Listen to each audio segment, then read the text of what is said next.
Hey, what's going on, guys? Biz here again. So, yeah, today we started the Dark Pact character. Just recently got into maps around, yeah, like 62 or something. Um, no, I was a little bit higher than that, but yeah, I got into maps. Forgive me, I'm a little exhausted. Stream just ended. It was a pretty long stream, so I started the day with like just theory crafting the build in PoE. I did it all on stream. You guys let me know if you want a POB. I kind of just have the tree and like generic rares and stuff thrown on right now, not like really end game gear or anything, because there's a lot of stuff that I plan on doing in the build that is not in the POB. If you guys want like the bare bones like skill tree and stuff, let me know. I'll kind of walk through the build a little bit now with like how I leveled it, what I recommend, and then a few kind of like self-imposed rules I've put on myself as well. So basically, starting off on the character, I leveled with Stormblast Mine, like Orbistorms, like typical like speed leveling, like racing strat. But then as soon as I could use Skellies, I pretty much swapped to Skellies. And then in Merveil's Cavern, at level 12, I swapped, well, I fit in Absolution as well. So basically, what it boiled down to was like using Absolution to like clear, and then I would use the skeletons on bosses and tough rares. I would use probably like melee fizz. Don't use melee splash, obviously. That's only for AoE. They lose a lot of damage. So use like melee fizz and like added lightning or added cold or something early on. You can do added fire too. It just depends on what socket color you get in your 3-link. So I didn't level with a tabula or anything. I did level with like Loctonials and some like Blackheart rings or something, which I just wanted like life and stuff on the rings. No Wanderlust, nothing like that. The only thing I really used was a life sprig, but I replaced that pretty fast. So no tabula or anything like that. I also tried to level with skeletons right from the beginning because I doing like the build diary series, I kind of want to try to like level as the build, because I imagine that's how a lot of people would prefer to play. Because if you're using like speed leveling strats and stuff like that, you're probably not watching like, you know, build guide videos and stuff. So that's why I replaced Stormblast Mine like immediately and whatnot. Felt pretty good. For Absolution, just use like generic like minion damage, added lightning. Definitely use Onslaught on it so you can like move faster. And then you can use Dark Pact at level 28 right away. Super easy. Surprisingly, the skill was like smooth as butter to level with. It was honestly really, really pleasant. Even being like really, really low level in like low white tier maps, I was surprised at how good the clear speed of the build felt. The limiting factor is actually Flame Dash being a dog shit movement ability now, and not Dark Pact. Dark Pact actually clears pretty damn fast. I was pretty blown away. It actually plays a lot like a minion version of Bladefall Blade Blast, if that's what you're into. Except I noticed a really cool thing, right? So when you get the skeletons out, right, you'll pop Dark Pact once, and then it chains 10 times, right? So it chains for a while. So what I've actually noticed is you'll throw out the skeletons and you'll pop Dark Pact, and they'll kill everything in a pack. And then the skeletons have like the shield charge ability, right? So like they'll kill a pack, and then the mobs are dead, and they'll shield charge to the next pack, and the Dark Pact is still like chaining between them, and then they just like clear like another pack or two for free, and you don't have to cast anything. And actually, it was really nice, honestly. I was very, very surprised at how good it felt for clear. Obviously, Dark Pact Skeleton's going to have insane single target damage. Goes without saying, Dark Pact, very, very fast cast speed. I'm actually using Spell Echo for now. I think I'm going to stick with it, but I haven't tried Intensify yet, or not Intensify, Unleash with it yet. I feel like Unleash would be a pretty big damage loss, just because of the innate, like, how fast the innate cast speed of Dark Pact is. But I don't like Spell Echo, but you can see here that like it's not really like locking me in place very much. Not any more than like a normal like DD or something would, right? Like You cast it so fast, it's almost like casting a channeling ability. So it's not any big deal to like move out of the way of stuff. But yeah, just immediately at Act 3, you can throw in Dark Pact. Just throw in Skellies with minion life and feeding frenzy is what I used. That's what I'm still using, by the way. And then for Dark Pact, I leveled with Dark Pact, Onslaught, and Control Destruction in the 3-link. When you get a 4-link, throw in Intensify is what I use, though if you have another green slot, you could use Void Manipulation. While clearing, Void Manipulation is a bit more damage, but Intensify obviously gives you like way more AoE, so I just want AoE. I don't really have much AoE on the tree right now. I only have Amplify. I've not yet gotten Blast Radius or Arcane Expanse, which I am planning on taking. That's another like 30% or 60% increased AoE. So as of right now, you can see the AoE on Dark Pact is pretty big, but it will be getting quite a bit larger by the end of tomorrow. So character's level 67 right now. Leveling was really smooth. It was fine, whatever.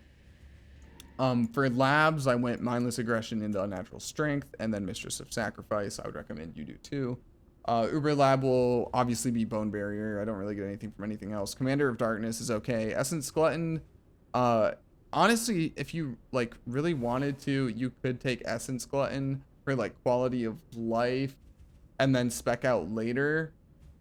But the big thing is like Bone Barrier is really, really good as a defensive node. So like typically some people don't take it like if they want the damage from Commander of Darkness and stuff, but for this build it's pretty important because you get the 20% more minion life from it. You could even, if you're playing software or something and you don't really like, you know, if you're playing this in HCSSF like a play with me type thing, then definitely get Mistress to Sacrifice for your Merciless Lab. But if you're playing this in software, you could very easily get Mistress to Sacrifice last and get Bone Barrier in Merc Lab to get that extra damage. That's something you could totally do.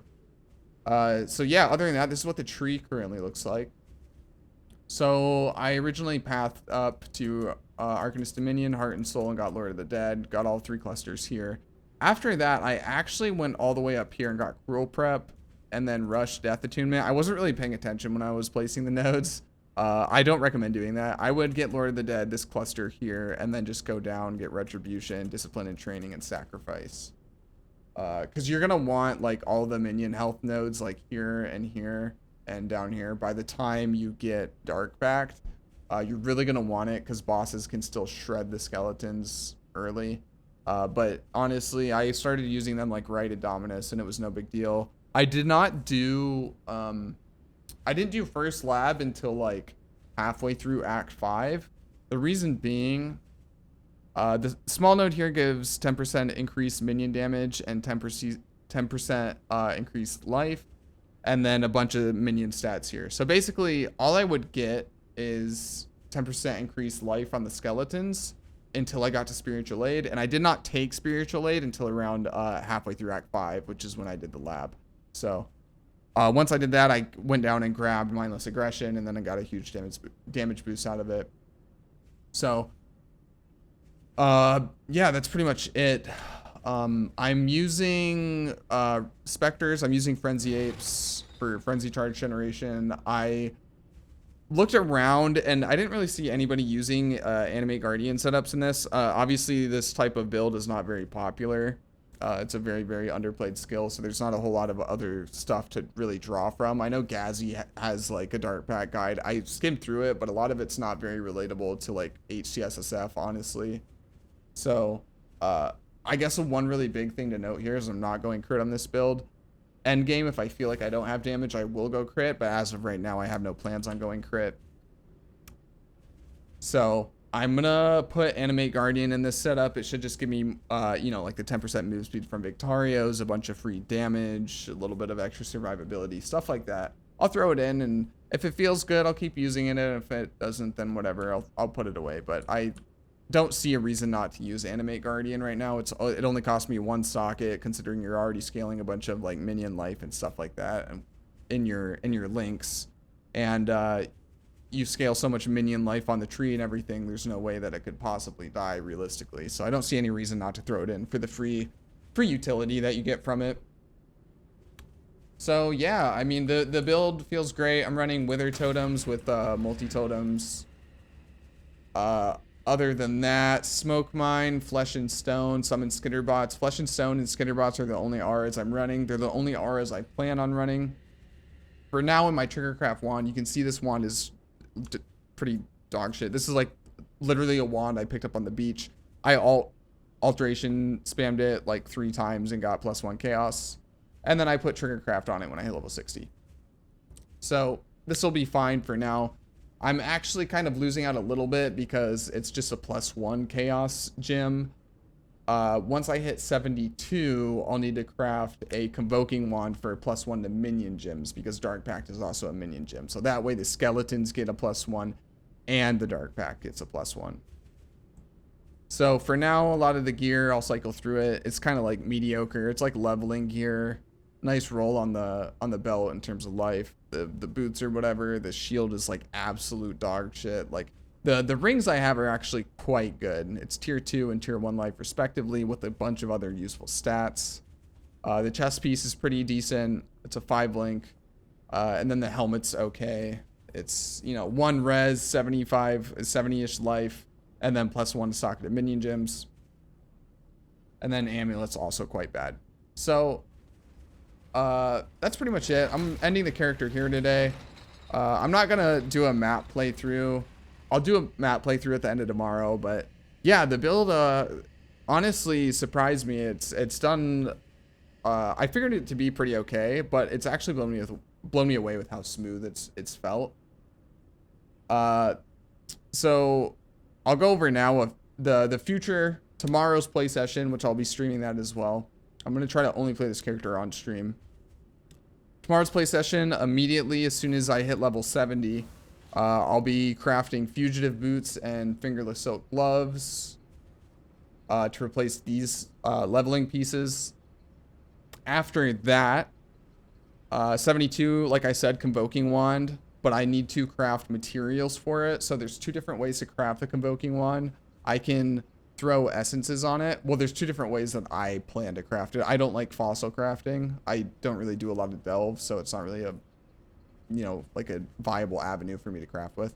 So I can farm Haywork Hamlet for essences, minion essences, and then I'm gonna have to do this for the helmet anyway, the bone helmet, to craft that. But for the convoking wand, I can slam it with essences until I hit +1 minion, and then I'll have the increased damage on there. This is the more like time consuming option, or I can just alt spam until I hit +1 minion gems and then meta mod it. Crafting bench, you know, can have multiple crafted modifiers, and then I can force minion damage and, you know, chaos damage and stuff like that on there, or maybe even minion life if I wanted that. So one of those 2 methods will be used. Very similar situation for the helmet, except the helmet I'll almost certainly use the essences of fear. The reason I'm using the essences of fear is because it gives the minions max life.